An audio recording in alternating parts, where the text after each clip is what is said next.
Lapor upacara peringatan Hari Jadi Bogor ke-543 tahun 2025. Seorang raja harus menyematkan namanya secara abadi. Suaminya kamu teriak-teriak, aku bahagia. Nah, kemudian yang berikutnya adalah pesan saya adalah kembalikan seluruh arsitektur pada arsitektur kita. Di Bogor dikasih batas-batas wilayah dari mulai batas desa, batas kecamatan. Kasih gapura-gapura yang mencerminkan kerajaan Sunda. Untuk apa? Membangun spirit. Untuk apa? Bali telah terlihat kembaliannya. Rakyat Bogor, berikan tepuk tangan yang meriah kepada peterjun ketiga, Bapak Pane. Republik Indonesia, siap! Laksanaan!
Kesiapan alat terjun.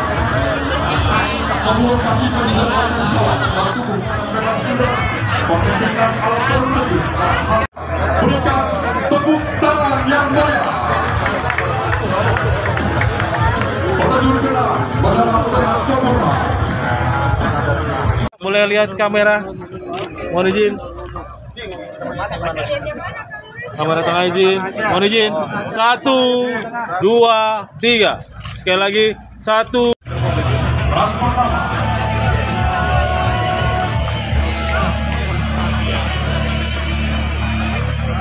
Berdarah dengan sempurna.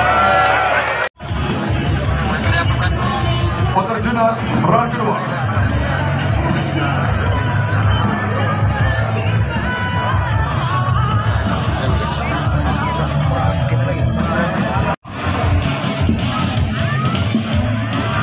Persiapan mendarat, touchdown, mendarat dengan sempurna.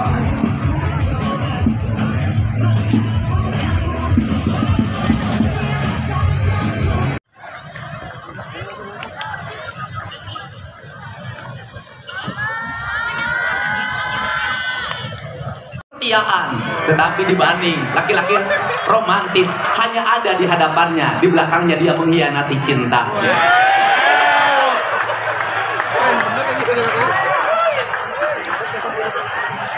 Tepuk tangan. Ini cermini wartawan, jangan salah potong kalimat ya. Harus selesai. Wartawan jangan salah potong kalimat. Saya lagi menjelaskan bahasa. Nah,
Alhamdulillah ya Allah.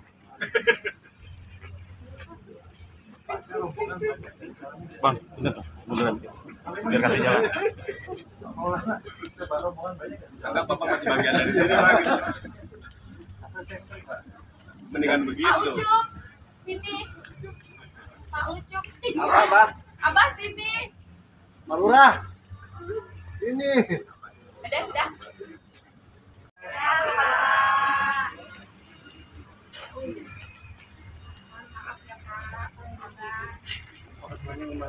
Full. Oh, mana tuh? Sudah tahun gak ini? Bang, udah santai. Kapan lagi kita gagal tidak? Baca bapak di sini Pak.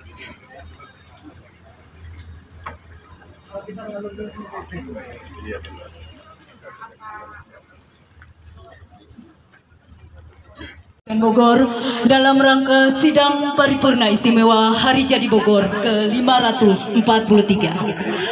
Prosesi pengalungan bunga yang akan dilakukan oleh Ketua DPRD Kabupaten Bogor, Bapak Sastra Winara, kepada Bupati Bogor, Bapak Rudi Susmanto.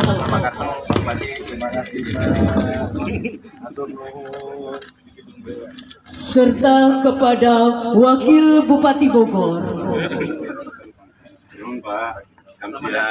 Bapak Ade Ruhandi,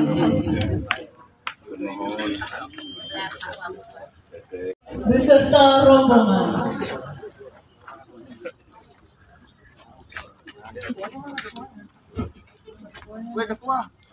Jalan dulu kasihan panas. Lari.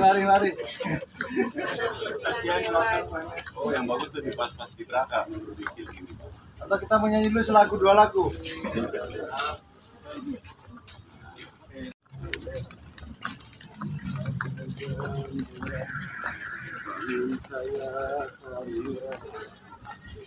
Pancasila. Pancasila. Kopi.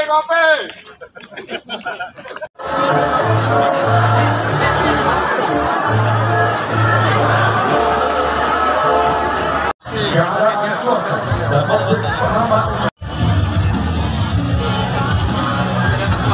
Para hadirin yang berbahagia, sesaat lagi kita menyaksikan aksi terjun payung yang akan dilaksanakan oleh para atlet terjun kembang Saat melaksanakan penandanan terhadap unsur atau orientasi pada sistem negara kesatuan Republik Indonesia yang terstruktur dan terhierarki secara paripurna, dari kekuasaan yang terpusat di kepala negara dan kepala pemerintahan sampai kekuasaan yang tersebar dalam wilayah otonom namanya desa. Hari ini saya mengucapkan terima kasih atas kehadiran Bapak Rapindra Erlangga Hartarto, anggota DPR RI Dapil 5 Jawa Barat, dan rasa bahagia yang tak terhingga karena sepanjang sejarah Kabupaten Bogor ada bupati yang bisa mencium mahkota seorang rajanya yang sudah lama terpisah dari peradabannya, Bapak Rudi Susmanto. Mungkin sebentar lagi akan berganti nama menjadi Rudi Sismanta, yang sudah bisa mencium mahkota binokasi sebagai simbol kehormatan seorang raja yang saat itu memilih kembali menjadi rakyat biasa. Orang menyebutnya Nahyang disancang. Saya lebih berperspektif adalah dia berubah diri, melepaskan seluruh mahkotanya dan dibawanya oleh senopati agungnya yang bernama Jaya Perkasa untuk disimpan pada raja terakhir yang bernama Raja Gesan Ulun di Sumedang Larang. Saya ucapkan terima kasih juga pada seorang Jaro. Jaro itu dulu itu sebenarnya jagoannya di wilayah Bogor. Kemudian menjadi gelar kepala desa Jaro Ade Rohandi.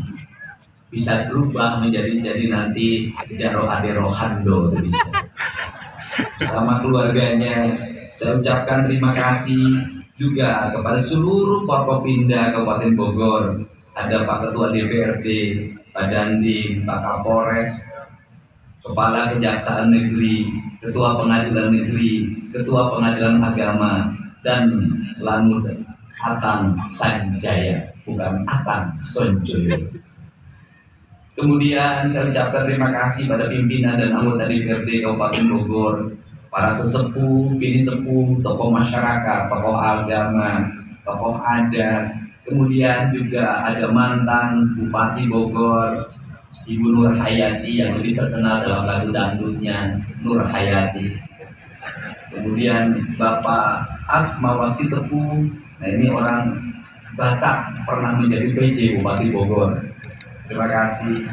Kemudian Bapak Bahril Bakri, PJ Bupati Bogor, saya ucapkan terima kasih. Dan seluruh jajaran yang hadir pada kesempatan pagi hari ini. Sebuah kemuliaan bagi saya sebagai orang yang begitu mencintai tanah Sunda dan begitu mencintai tanah Bogor yang saya menyebutnya adalah tanah pusaka Pajajaran. Karena disebut tanah pusaka, maka di tanah itu memiliki kekuatan pusaka. Pusakanya di mana? Pertama, pusaka yang utama dari Bogor adalah Gunung Salaka. Orang Bogor menyebutnya Gunung Salak. Gunung Salaka adalah cermin sebuah gunung yang di dalamnya terkandung berbagai bebatuan yang memiliki nilai yang sangat tinggi.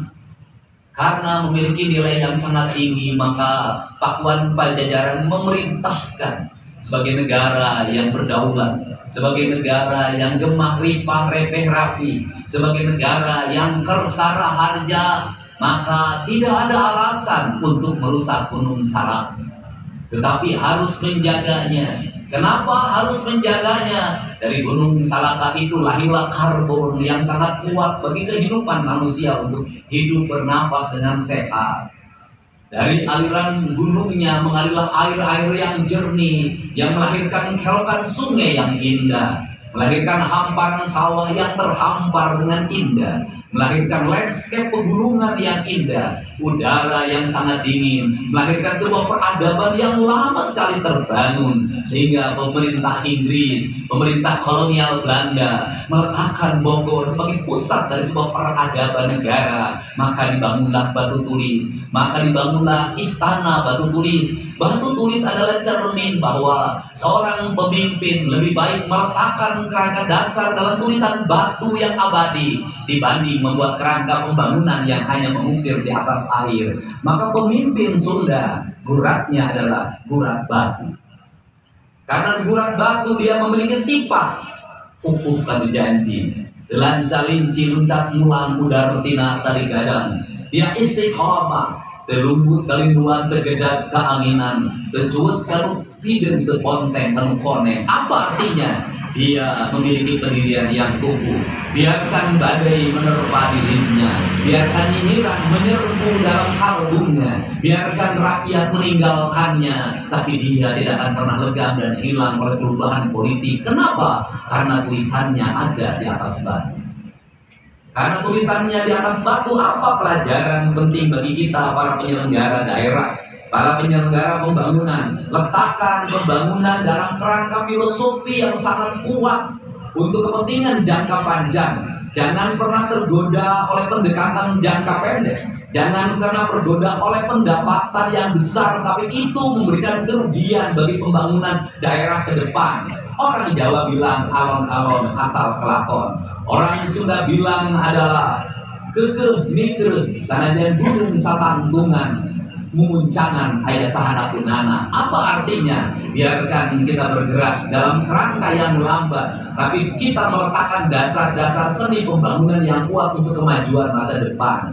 Maka dia berani mengambil tindakan-tindakan yang kontroversi. Dia berani melawan arus, dia melawan badai. Kenapa? Karena pemimpin adalah ditakdirkan untuk berdiri di atas badai. Jangan pernah membangun rumah di tepi pantai kalau takut diterjang ombak. Pemimpin yang sejati adalah tidak penting terhadap popularity, tidak penting terhadap electability, tetapi yang terpenting bagi dirinya adalah meletakkan apa yang menjadi keyakinan dirinya, maka seluruh arus dilawannya, seluruh badai diterjangnya, dan suatu saat 30 tahun ke depan, 40 tahun ke depan, 100 tahun ke depan, seluruh rakyatnya berkata, mana pemimpin kami yang kami rindukan, yang telah meletakkan kerangka besar bagi seni-seni kehidupan pembangunan.